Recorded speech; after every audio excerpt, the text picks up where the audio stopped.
मैं आपको 5 जानवर की तस्वीरें दिखाता हूँ। पांचों जानवर की आंखों की पोजीशन को देखिए। जेब्रा की, लोमड़ी की, बकरी की, बंदर की और इंसान की। जेब्रा की आंख फेस के साइड में है, बकरी की आंख भी फेस के साइड में है, इंसान की आंख भी फेस के साइड में नहीं है।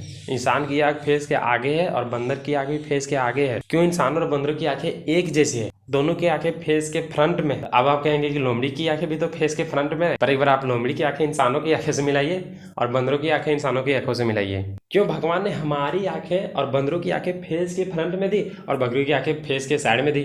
क्या भगवान की कोई दुश्मनी थी बकरियों से? क्या इसके पीछे का कारण? अब ये मत कहना कि भगवान ने ऐसे बोल दिया, अरे लोग जानवर की बकरी की आंख फेस के साइड में दे देते हैं और इंसान की आंख फेस के आगे में दे देते हैं और बंदरों की आंख भी इंसानों की तरह आगे दे देंगे। ऐसा नहीं हुआ। हमारी आंखें और बंदरों की आंखें फेस के फ्रंट में है क्योंकि हमारे पूर्वज की आंखों और बंदरों के पूर्वज की आंखों फेस के फ्रंट में थी और हमारे और बंदरों के पूर्वज एक ही थे। अभी जो आप चारों तरफ बिल्डिंग्स देखते हो ना, करोड़ों साल पहले वैसा नहीं था।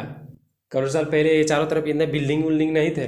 करोड़ों साल पहले हमारी पूरी पृथ्वी हरी भरी थी, चारों तरफ पेड़ पौधे फैले थे और उन पेड़ पौधों पर बहुत सारे फल लगे थे। तो हमारे पूर्वज वही फल को खाने के लिए, उस समय के हमारे पूर्वज वही फल को खाने के लिए पेड़ की टहनियों पर रहते थे, अपना ज़्यादातर समय पेड़ की टहनियों पर बिताते थे। तो ऐसे में आप खुद सोचिए, अगर आंखें फेस के साइड में रहेंगी तो वे टहनियों से नीचे नहीं गिर जाएंगे? तो इसीलिए उनमें एक एवोल्यूशन हुआ कि उनकी आंखें फेस के आगे आने लगी धीरे धीरे। और फिर करोड़ों सालों तक पेड़ की टहनियों पर समय बिताने के बाद प्राइमेट्स का एवोल्यूशन हुआ।